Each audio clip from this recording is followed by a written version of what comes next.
Bismillahirrahmanirrahim. Assalamualaikum warahmatullahi wabarakatuh.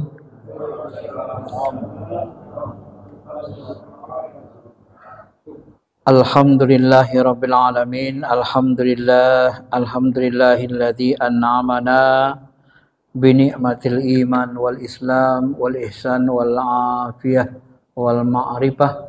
Asyhadu an la ilaha illallah khaliqus sairil anam. Asyhadu anna Muhammadar Rasulullah sayyidina sayyidil anbiya wal mursalin. Allahumma salli ala habibina syafi'ina Muhammadin wa ala alihi wa sahbihi ajma'in amma ba'd. Bapak Ibu yang dirahmati Allah Subhanahu wa taala, hari ini kita akan mengkaji tentang makna dari tentang ilmu tasawuf itu sendiri. Sebenarnya tasawuf ini apa artinya? Syekh Abdul Qadir Jilani menjelaskan di pasal 6, walam yusamma halus tasawuf illa litasfiyati batinihim binuril ma'rifah wat tauhid. Ya.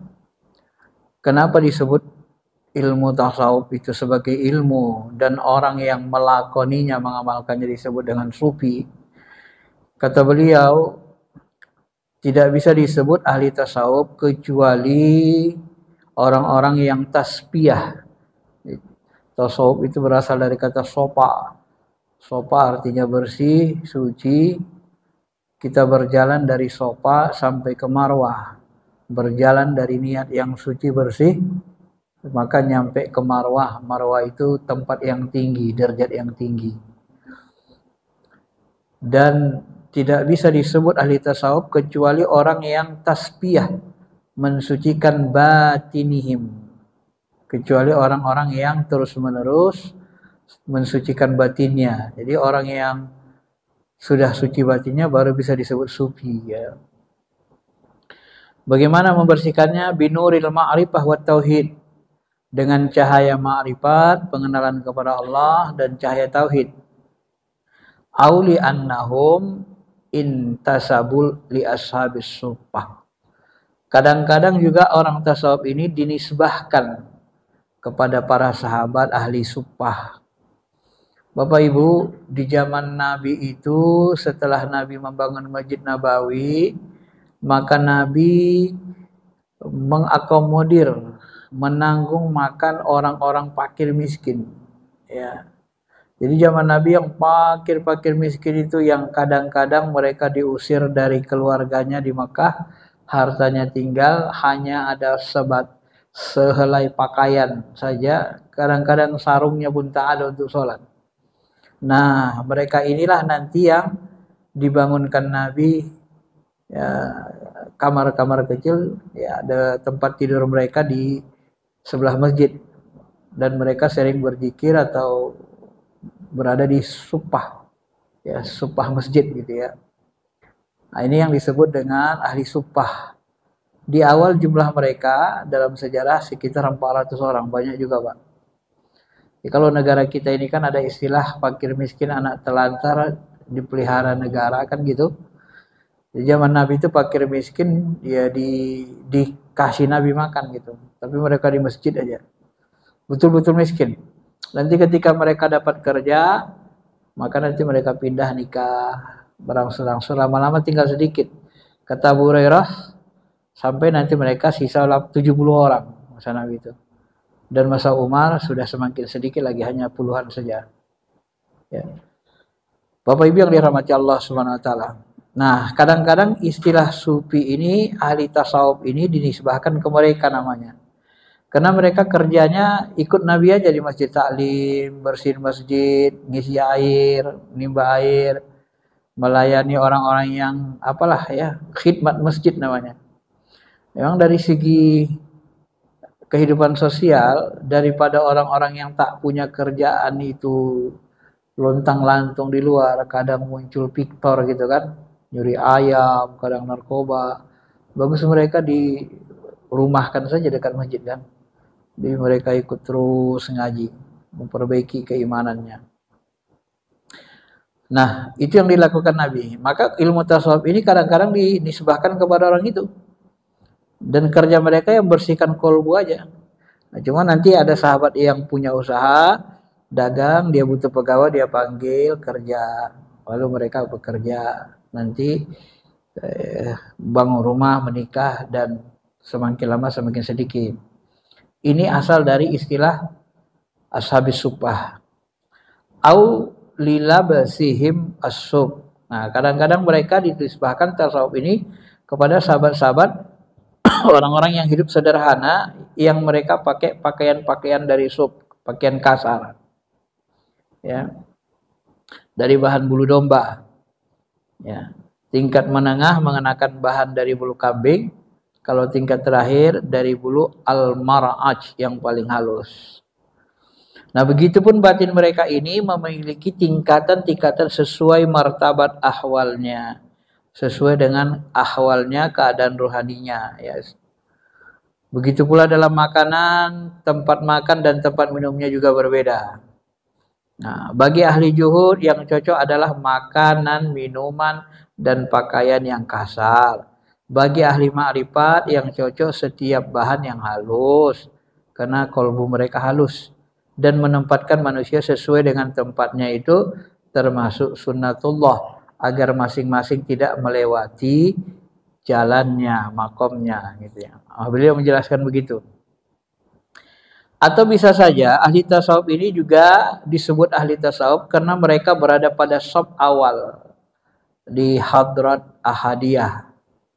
Nah, makom ruh mereka sangat tinggi. Nanti di akhirat mereka disebut ahli tasawuf itu mereka berada di sop awal. Kenapa dinisbahkan disebut orang tasawuf nanti berada di sop awal di depan Allah? Karena orang tasawuf itu beribadah semata-mata karena Allah. Sampai nanti makom ruhaninya tidak lagi pingin surga, tak lagi takut neraka. Itu puncaknya. Hanya karena kecintaan kepada Allah Subhanahu wa taala. Maka nanti mereka di sop awal, di depan ya, paling dekat dengan Allah taala. Ini istilah-istilah sufi atau tasawuf yang disandarkan kepada beberapa poin tadi. Bisa sandarkan kepada orang yang mensucikan kolbunya, batinnya dengan ma'rifah, tauhid, bisa sahabat yang disumpah tadi yang bersama Nabi, atau orang yang pakaiannya sederhana, atau juga orang yang berada di saf awal di hari akhirat. Nah, ini pengambilan kata dari tasawuf itu sendiri. Lalu beliau menjelaskan lafaz tasawuf itu terdiri dari 4 huruf. Yang pertama ta, yang kedua shad, yang ketiga waw, yang ketiga fa. Nah, ta ini diambil dari taubat. Maka orang yang menjalani tasawuf dimulai dari taubat. Kemarin sudah kita bahas ya, taubat talqin ya. Jadi taubat talqin itu jalan awal. Nggak harus taubat ya. Kalau kita bayat Naqsabandi pun gitu. Suruh mandi taubat ya. Sambil baca sholawat alam nasrah dalam hati, mandi. Dia taubat. Kemudian habis itu baru sholat sunnah tobat gitu ya. Nah, habis sholat sunnah tobat, baru sholat asar, habis asar nanti baru dibayat gitu. Jadi ada nampak keseriusannya. Jadi mulai dengan tobat. Nah, tasawuf tanya tobat ya, yaitu tobat jahir batin. Diniatkan tobatnya jahir batin. Qalbu kita pun ikut tobat, bukan jahirnya saja ya. Dari dosa besar kalau pernah dilakukan termasuk dosa-dosa kecil. Ya. Tobat dari dosa termasuk tobat dari sifat tercelah pada perbuatan taat. Ya. Adapun tobat batin, kalau tobat jahir kan sudah paham lah kita kan, menghindari dosa-dosa dan kedurhakaan. Kalau tobat batin adalah kembalinya seseorang dengan segala potensi batinnya dari pertentangan batin pada ketundukan batin, yakni dengan selalu membersihkan qalbu. Jadi tobat batin itu senantiasa qalbu kita tunduk Allah, khusyuk, dan senantiasa dibersihkan. Nah, itu tanda orang yang menjalani tasawuf tadi kan. Bila telah berhasil menggantikan sifat tercela dengan sifat terpuji, maka barulah seorang ahli tasawuf, seorang salik itu masuk ke makom ta, masuk ke makom mencapai makom huruf ta maksudnya ya. Jadi kalau tadi kan tasawuf jadi ta dulu. Nah kalau orang sudah sampai dia bersih, dia bersihkan batinnya terus menerus. Ini kalau sudah sempurna perjalanan taubatnya ini, barulah dia disebut dengan ta. Makom ta, makom ta itu maksudnya makom taubat. Ada selesai. Kemudian yang kedua, setelah ta, sod. Apa yang dimaksud dengan sod? Sod diambil dari kata sopa. Nah, yang kita sebut tadi sopa itu artinya bersih, suci. Nah kalau orang sudah bertobat, masuk dia makam ta, maka kemudian barulah dia masuk makom sod, bersih, suci. Ya. Suci kolbunya, suci juga sirnya, rasanya. Ya. Nah, bukan hanya kolbunya yang suci, tapi juga sirnya atau rasa. Rasa dalam kolbunya itu tidak ada rasa ya buruk sangka, rasa nggak suka dengan kebaikan. Itu kolbu itu juga harus dijaga Bapak Ibu. Jangan sampai ada rasa benci kita kepada orang Islam. Misalnya ini perang Yahudi sama Israel, kok masih ada rasa benci dengan orang Palestina misalnya, itu berbahaya itu. Orang Islam kok dibenci, Israel malah di ini kan, kebalik hatinya itu. Nah, misalnya seperti itu juga harus bersih kolbu kita. Jadi tidak hanya jahir saja yang kelihatan jahirnya taat, tetapi kolbunya juga bersih. Bahkan sirnya juga atau rasa yang ada dalam kolbu kita itu juga bersih, tertuju ke Allah. Ya, nah, itu disebut dengan sod, bersih. Bahkan kata beliau di sini, bersih kolbu ketika seorang salik membersihkan kolbunya dari kotoran sifat manusiawi seperti syahwat yang didorong oleh kalbu. Ya, syahwat, ya, syahwat. Jadi Bapak Ibu, dalam kolbu kita ini kan ada di sampingnya nanti syahwat, ada di sampingnya nanti bisikan setan, dinding hati. Bagaimana membedakan bisikan setan dengan bisikan syahwat? Nah, bedakannya gampang. Kalau perintah yang masuk ke kolbu itu menyuruh kita jauh dari Allah. Syayato itu artinya menjauh. Maka setan itu sifatnya menjauhkan diri dari Allah. Maka kalau bisikan itu membuat kita jauh dari Allah, nah ini namanya dari setan. Ya, tak usah kau ke masjid. Nanti di masjid kau jumpa takbir, dinasihatinya pula kau, tobat pula kau, kan gitu kan. Terus kawan-kawan itu dekat-dekat situ. Nah ini dari setan ini Pak. Kalau gitu kan. Jadi kita dijauhkannya dari Allah. Nah, kalau bisikan syahwat, syahwat itu sifatnya kesenangan, kenikmatan, dan dia nggak peduli halal haram. Nah, lihatnya, mohon maaf, lihatnya cewek cakep, cakep banget tuh ya. Udah kok gombal aja lah katanya. Itu istri tetangga itu, nggak apa-apa katanya juga kan. Ini syahwat. Ya, ini bisikan syahwat. Jadi membedakannya begitu. Kalau dia bisikannya membuat kita jauh dari Allah, itu setan. Kalau bisikan itu membuat kita mendurhakai Allah, kenikmatan-kenikmatan melanggar agama itu syahwat. Ya. Nah, tapi kalau kita mengajak taat, itu bisikan malaikat. Kalau nanti dia mau ngajari tentang ketuhanan, kedekatan, itu namanya bisikan ruh kursi atau Nur Muhammad kita dari kolbu. Di antara guru kita itu kan ada yang sering dapat ilham. Isi ilhamnya itu tentang ketuhanan terus. Karena ilham itu datang dari nurani tadi. Ya. Kalau ada cerita dunia, dunianya dibawa ke Tuhan gitu. Ya. Nabi pun begitu kan. Maka dunia-dunia yang dilakukan Nabi itu dihubungkan ke agama, ke Allah. Misalnya Nabi suruh alimu auladakum birimaya wasibaha, ajari anak-anak kalian memanah dan pacuan kuda. Ajari memanah, berenang, jago. Olahraga yang paling bagus itu manah. Kenapa? Karena manah itu bisa dipakai buat jihad. Paling banyak pahalanya. Karena masa itu berjihad pakai panah. Jadi hal-hal yang duniawi itu ditarik Nabi, dihubungkan ke akhirat gitu. Supaya dia membawa kepada kemuliaan. Ya. Begitu juga ketika Nabi membangun pasar, menguasai ekonomi Madinah, ya pasarnya itu lapak-lapaknya tak ada sewanya. Nah, kemudian diajari Nabi cara dagang jujur, kalau menimbang lebihkan dikit, jangan pas-pasan, supaya pelanggan pembelinya senang, ada hadiah gitu kan. Nah, ini diajari Nabi teknik itu. Dan Nabi bicara lagi, bakiru fa inna fis subhi barakah. Sahabat, berpagi-pagilah kalian cari nafkah, karena di pagi hari ada berkah dan kesuksesan. Kenapa Nabi ngomong seperti ini, Pak? Karena Nabi bangun pusat pasar itu tak dimiliki, milik negara.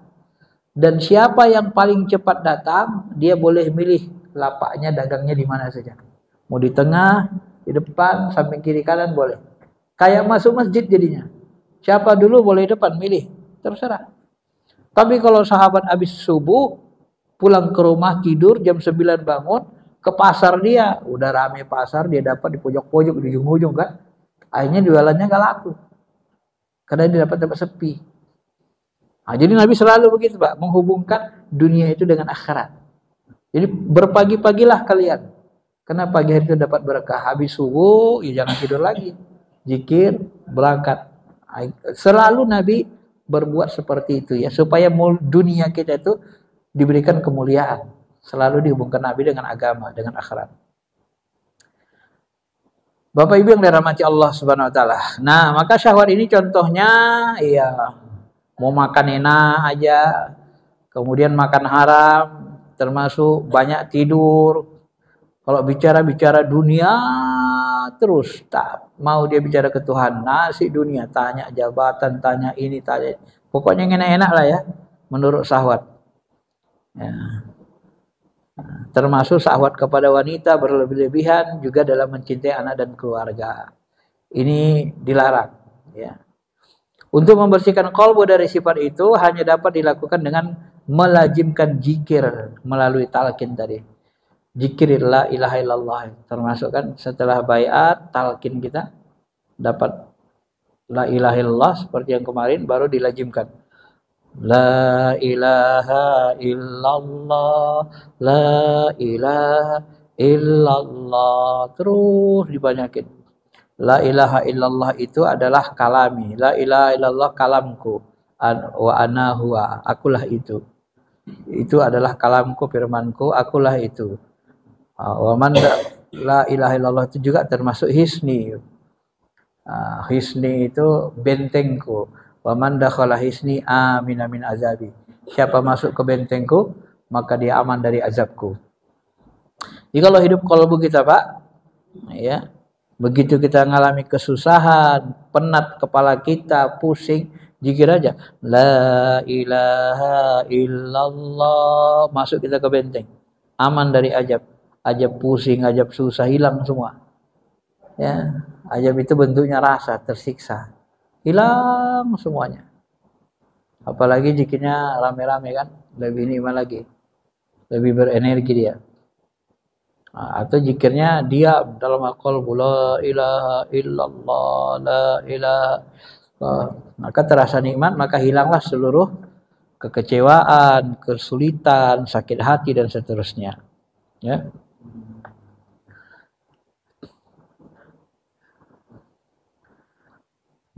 Awalnya zikir dilakukan dengan jahar bagi pemula, kan? Jadi beliau menyebut orang yang mula-mula zikir itu zikirnya jahar dulu. Zikirnya jahar, memang dilalui dari jahar, karena zikir jahar itu la ilaha illallah, la ilaha illallah. Kita perdengarkan dengan telinga, masuk ke qalbu. Dengar akal kita. Jadi akal kita itu konsentrasi ingat Allah, jadi ingatkan ke Allah. La ilaha illallah, la ilaha illallah. Sudah semakin lama nanti mahir nikmat hidup kalbu. Idza dzukirallahu wajilat qulubuhum. Dia punya getar. Apabila disebut nama Allah mulai getar dia. Dengar orang dengar jauh baca la ilaha illallah, getar kita kalbu kita. Terasa itu bergetar. Nah, sudah hidup nanti gitu, udah lama nanti hingga kelak zikirnya tanpa huruf dan suara. ketika sudah mencapai makom hakikat. Nah, kalau makom hakikat zikirnya diam, nggak ada huruf, nggak ada suara, zikir tenang namanya, zikir ruh.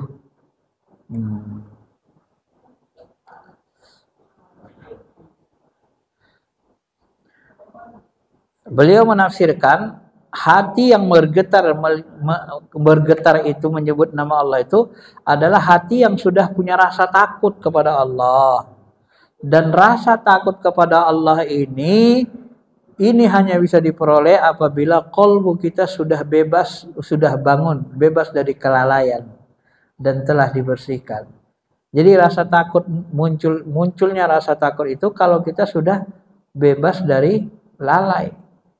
Nah, sudah sering ingat Allah. Kalau masih sering lalai, gak ingat Allah, namanya sering lalai. Kapan takutnya sama Allah? Ingat aja enggak?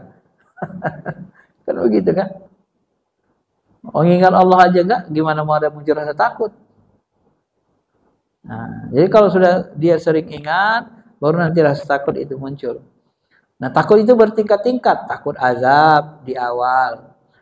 Nah, nanti kita sampai merasa takut kali kalau ditinggalkan Allah, takut kali kalau tak dibersamai Allah. Nah, sampai muncul rasa itu, ya. Nah, itu yang paling tinggi kan, yang harus digapai. Ada nggak rasa takut kita tidak dibersamai, tidak diperhatikan, tidak dipedulikan Allah? Nah, itu kalau nggak kuat zikirnya belum muncul, Pak. Nih. Nah, sedangkan kalau sering lalai aja nggak takut sama neraka kan, aja Allah nggak takut dia karena sering lupa. Orang lupa maka kapan takutnya? Sering lalai. Tapi kalau sering ingat, nah takut dia. Takut dia dengan azab, nanti muncul makin bersih. Takut dia melupakan Allah. Itu pasti muncul, Pak. Pengalaman pelanggan kita begitu zikir. Kalau udah rajin zikir nanti, udah hidup kalbu, rasanya kan sudah selalu bersama Allah. Nah, nanti kadang kita sering nanya ke kalbu kita, ada terus petunjuk. Nah, begitu nanti kita tanya kalbu kita nggak ada petunjuk, kita merasa ditinggalkan Allah, nangis kita, takut. Nah, takut kita jauh dari Allah itu. Sampai kita merasa kita itu takut jauh dari Allah. Itulah yang dijalani orang-orang sufi yang benar, ya.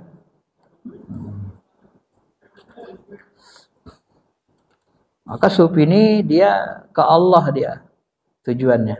Bila kalbu dibersihkan akan terukir di dalam gambaran gaib dari kebaikan maupun keburukan. Nabi SAW orang alim mengukir, sedangkan orang arif membersihkan. Jadi orang alim itu dia mengukir. Akan terukir, kalau kalbu kita sudah bersih, akan terukir di dalamnya gambaran gaib dari kebaikan maupun keburukan. Nah, makanya kalau Naqsyabandi itu sebenarnya arti Naqsyabandi itu berasal Naqsyabandi, artinya mengukir. Maka disebut tarekat Naqsyabandi, dia diukir di kalbu kita itu Allah, Allah, Allah, Allah. Lapas Allah diukir. Jadi kalbu kita selalu mengingat Allah. Maka disebut Naqsyabandiyah, mengukir arti sebenarnya. Ya.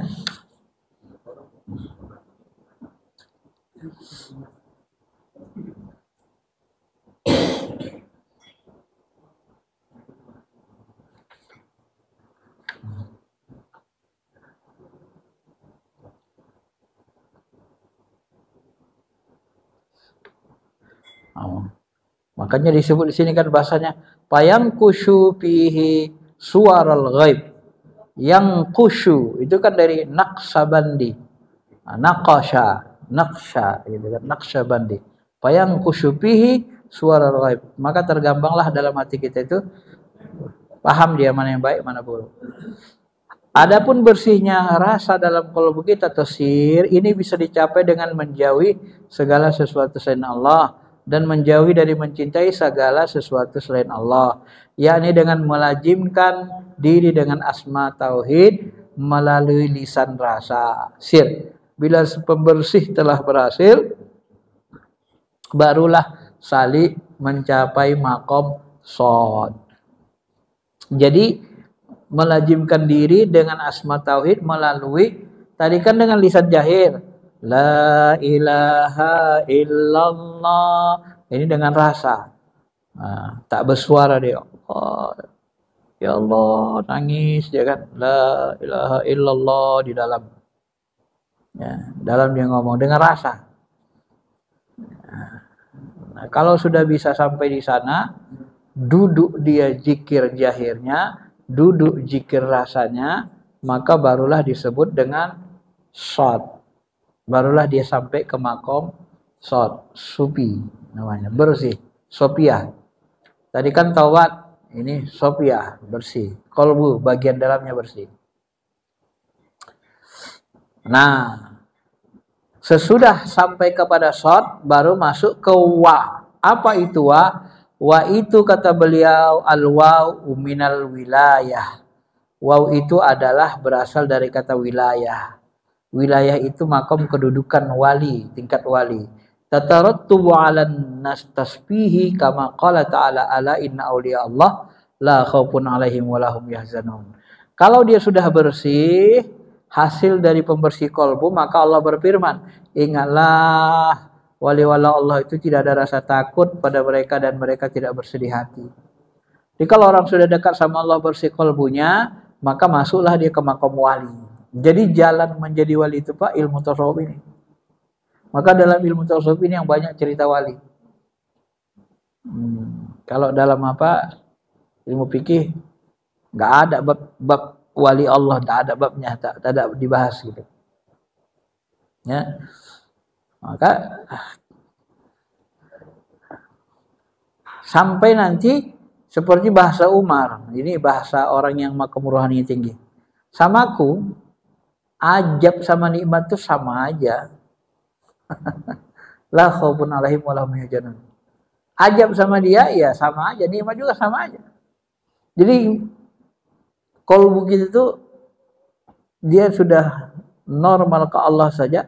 Jadi antara ajab dengan nikmat itu tidak, coba bahasakannya, tidak membuat dia sedih. La khaufun 'alaihim wa lahum yahzanun. Dia enggak ada sedih lagi. Ya, kalau ditimpa musibah sama nikmat itu sama aku sama aja. Gak ada bedanya kata Umar. Artinya kena musibah dia dihadapinya aja biasa aja. Enggak takut deh. Dapat nikmat dia dijalaninya aja, syukurnya gitu. Nah, sampai begitu kolbu ini ciri-ciri wali, Pak. Kalau sudah sampai mahal kolbu kita ke makom itu. Kalau belum sampai berarti kita belum sampai ke makom wali. Yang disebutkan Allah itu. Nah, itulah beratnya kan. Caci maki orang kita, sekali tahan, 2 kali tahan, 3 kali nggak tahan kita lagi kan. Padahal sebenarnya kalau terus caci maki, kalau kita masih kuat, nah berarti itulah yang disebut Allah itu la khaufun laumata laim, kata Nabi kan, akan datang orang nanti yang istiqomah, mereka tidak takut dengan celaan orang yang suka mencela. Ya, ya biarin aja, orang tenang aja. Itu ciri wali gitu ya. Hasil dari wilayah inilah mampu berakhlak dengan akhlak Allah, sebagaimana sabda Rasul, takhallaqu bi akhlaqillah, berakhlaklah kalian dengan akhlak Allah. Artinya para salik masuk pada sifat-sifat Allah setelah menghilangkan sifat kemanusiaannya. Allah berfirman dalam hadits qudsi, bila aku mencintai seorang hamba, maka aku akan menjadi pendengarannya, penglihatannya, lidahnya, tangannya, dan kakinya. Maka olehku dia mendengar, olehku dia melihat, olehku dia bicara. Nah, ini makom fana kan. Nah, ini yang sering kita sebutkan di awal-awal pun sering dibaca itu kan. Hatta uhibbah, apabila aku mencintainya, aku jadikan dia memandang dengan mataku, mendengar dengan telingaku. Nah, ini makom wali, makom kekasih ya. Karena wali kekasih itu sangat dekat dengan yang dikasihinya. Jadi apabila sudah sampai ke makom itu, maka sampailah dia ke makom fana itu ya. Tunduk, ketundukan penuh. Jadi seolah-olah dirinya itu dikendalikan Allah terus. Maka jadi wali ini gak gampang Pak. Secara logika ya. Gak gampangnya gimana? Kalau kita sudah jadi wali, keinginan kita gak ada lagi. Yang ada keinginan Allah saja dalam diri kita. Maunya Allah gitu. Jadi kita ngikut aja maunya Allah. Apa diperintahkan Allah lewat qalbu kita. Kita tak punya kemauan lagi. Hah? Iya, wali itu lebih tinggi dari malaikat. Makanya kalau ilmu yang tinggi itu Pak, kenapa manusia lebih mulia dari malaikat? Banyak alasannya, bukan hanya sujud kena Adam. Manusia itu amal-amal solehnya bisa menghasilkan malaikat. Beramal, kita amal kalau kita nanti bisa menjelma dalam bentuk malaikat ya. Itulah yang seluruh amal soleh kita nanti di dalam kubur kan dia bersosok mendatangi kita, mengawani kita, menemani. Itu kan setara malaikat atau malaikat.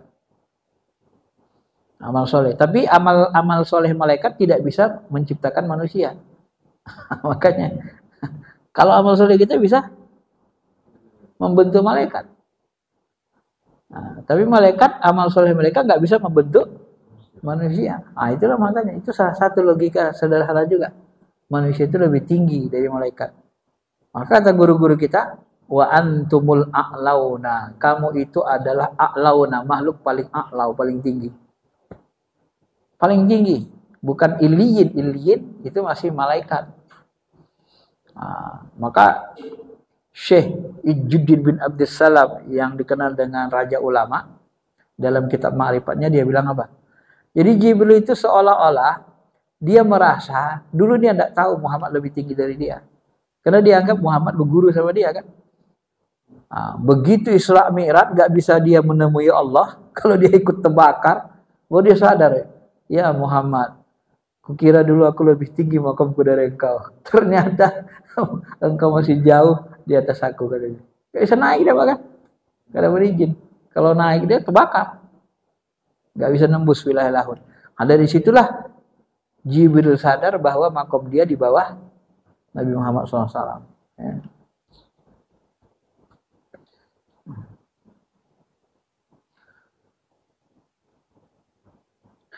Nah, ini beliau ngajak kita, wahai saudara-saudaraku, maka bersihkanlah dirimu dari selain Allah. Sebagaimana firman-Nya, katakanlah, Qul ja'al haq wa zahaqal batil. Nah, ketika ilmu yang hak, yang benar ini datang, maka kebatilan. Ketika Allah hadir dalam dirimu, hanya Allah dalam qalbumu, maka selain Allah itu akan batil, lenyap. Nah, kira-kira begitulah ya, beliau mendalilkan ini. Sesungguhnya yang batil itu pasti lenyap. Bila seorang telah mencapai sifat ini, maka dia telah mencapai makom huruf waw. Wow, wow apa tadi? Wilayah. Wilayah itu apa? Tingkat wali, kewalian ya. Jadi ta tobat, tasaub, ta tobat, sot, sopiah, supi, bersih. Ya setelah tobat terus bersihkan kolbu, jahir. Kemudian supiah bersihkan batin, bersih jahir batin, baru masuk wilayah, jadi wali. Maka di dalam ilmu tasawuf ini sering cerita wali, karena memang tujuannya ke sana. Jadi bukan jadi dukun, Pak. Ilmu tasawuf. Ini kadang-kadang orang kan ada yang kayak enggak kenal dengan ilmu tasawuf ini. Ilmu tasawuf itu bid'ah, sesat katanya. Kok ilmu jadi wali sesat? Gimana sih, kan enggak masuk akal gitu kan. Ya, karena dia batinnya pun dibersihkan. Kalau batinnya tak bersih, tak bisa jadi wali. Ulama syariat rendah makom ruhaninya kalau jahir saja. Kemudian ya tasawuf wa, habis wa, kemudian fa terakhir, kan gitu. Huruf fa diambil dari lafaz fana, artinya lebur diri pada Allah. Jika seorang telah meleburkan sifat kemanusiaannya yang tadi itu kan, maka yang ada hanya sifat ahadiyah, sifat Allah. Makanya saya sebut tadi dalam bahasa lain Pak Syekh, kalau udah jadi wali itu dari tingkat wali, kita nggak bisa punya keinginan lagi. Kita tunduk aja pada keinginan Allah. Apa maunya lagi kita kerjain. Nggak boleh kita punya keinginan sendiri lagi. Maunya hawa nafsu. Maka Nabi itu tidak boleh menggunakan hawa nafsunya. Wa ma yantiqu anil hawa in huwa illa wahyu yuha. Nggak boleh. Begitu muncul hawa nafsu langsung ditegur. Nggak boleh. Nah, gitu ya. Tak boleh semata-mata hawa nafsu. Tak punya keinginan lagi dalam bahasa beliau. Sifat ahadiyah adalah sifat Allah yang tidak akan sirna, rusak atau hilang. Oleh karena itu seorang hamba yang telah fana dengan Tuhannya, berarti dia pun kekal dengan Tuhannya dan keridoannya. Akhirnya kalbu yang sudah fana dan kekal bersama serasa yang kekal, sir, yang kekal, dan pandangannya kepada Allah juga kekal. Kullu syai'in halik illa wajah. Semua binasa kecuali Allah. Ahli tasawuf mentakwilkan ayat ini bahwa yang dimaksud dengan wajah Allah adalah ridha Allah. Artinya segala amal soleh yang dihadapkan pada Allah untuk mendapatkan ridhonya. Sesuai konsep panah di atas, maka ayat tersebut menegaskan bahwa antara yang meridhoi dan yang diridhoi sama-sama dikekalkan, sama-sama kekal. Jadi yang diridhoi itu manusia, karena kita beribadah karena ridho Allah tadi, maka kita akan dikekalkan. Ya. Hasil dari amal soleh tingkat fa ini adalah hidupnya al-insan hakiki yang disebut tiplul ma'ani. Nah, ini yang sangat rahasia, Pak. Beliau menyebut istilahnya tiplul ma'ani. Jadi saya pernah bertanya ke sebagian tuan syekh, guru-guru kita tentang ini. Nah, nanti kita kalau mereka bercerita secara rohani setelah banyak zikir ibadah, nanti mereka akan melihat ruh itu bersih. Dia kayak terakhir lagi, Pak. Jadi dia di alam ruh itu kita melihat ruh kita itu dari kecil membesar, dia besar, dewasa. Jadi sudah mati istilahnya sifat kemanusiaan kita. Kita dilahirkan sebagai makhluk yang suci, rohani. Makanya bahasa Nabi itu kan orang yang dapat haji mabrur, orang yang puasanya benar, kakharajat min batni ummihi, seperti orang yang baru keluar dari rahim ibunya, seperti bayi. Nah, kalau sudah benar-benar suci, ruhaninya nanti dia jadi tiplul ma'ani. Dia membuat bahasanya tiplul ma'ani. Tiplul itu anak bayi. Bayi ma'nawi. Bayi ma'nawi itu kita ya seperti bayi itu, Pak. Nah, kalau bahasa guru kita yang lain seperti Habib Rais, ciri-ciri wali itu sifatnya seperti bayi. Bayi itu bagaimana? Dia hanya bergantung ke Allah. Sepertinya sifat anak-anak, bayi. Anak-anak itu gimana? Dia nggak punya dendam, nggak punya sakit hati. Itu sifat wali. Kalau mau jadi wali ya kayak bayi, kayak anak-anak itu, coba perhatiin. Dia senang aja bawaannya. Dia. Kemudian kalau nanti dia benci sama orang, marah, udah nggak ada dendam, nggak bebekas sama dia. Baik lagi. Nah, itu sifat bayi, itu sifat anak-anak kan. Itu salah satu yang dijelaskan guru-guru kita. Ilaihi yas'adul thayyib. Kemudian belum baca ini, ilaihi yas'adul kalimat thayyib wal amalus shalih yarfa. Kepadanya lah naik perkataan-perkataan yang baik dan amal kebajikan dia akan mengangkatnya ke sisinya. Setiap amal yang ditujukan ke Allah, kepada selain Allah, berarti dia mempunyai persekutuan, maka akan hancur. Maka tadi kan disebut kullu syai'in halik ila wajah. Semuanya binasa kecuali wajahnya. Nah, semuanya binasa kecuali ridhonya. Jadi amal-amal yang tak ditujukan mengharap ridho Allah binasa, hancur. Amal yang ditujukan ke Allah, ridho Allah, itu yang kekal, yang diterima. Maka kita akan menjadi dikekalkan nanti Allah sama Allah. Nah, itu halusnya beliau memahami itu ya, karena memang begitu takwilnya. Maka segala amalan yang ditujukan kepada selain Allah akan hancur, tak diterima, binasa. Nah, dan sia-sia melakukannya. Bila panah telah sempurna, maka hasilnya adalah bako. Kalau sudah panah, lebur, maka hasilnya bako kekal. Maka teori dalam tasawuf, panah, hilang keinginan diri kita, yang ada hanya keinginan Allah dalam diri kita. Barulah kita berkekalan bersama Allah dan kita berbuat ya sesuai maunya Allah. Kita tak punya keinginan lagi. Ya. Barulah kita masuk ke makom di tempat yang disenangi, maq'adis sidq, di sisi Tuhan yang Maha Kuasa. Allah menyebut istilahnya maq'adis sidq. Itulah makom para nabi dan para wali di alam lahut, dan bersamalah orang-orang yang siddiqin. Ini yang disuruh Allah, jadilah kalian selalu bersama orang-orang siddiqin. Orang siddiqin itu adalah orang yang suci bersih tadi, selalu benar perkataannya. Jika zat yang bersifat baru itu menyatu dengan zat yang bersifat qadim, maka tidak ada lagi ya ada wujud. Seorang ahli syair berkata, sifat zat dan af'al akan datang seluruhnya menjadi qadim dan terjaga dari hilang. Bila panah ini sempurna, maka dia menjadi seorang sufi bersih bersama Allah selamanya. Inilah yang difirmankan Allah, mereka penghuni surga, mereka kekal dalamnya. Allah bersama orang-orang yang sabar. Nah, selesai bab pasal 7. Ini yang dijelaskan beliau, mudah-mudahan bisa kita pahami. Kalau ada yang mau bertanya silakan.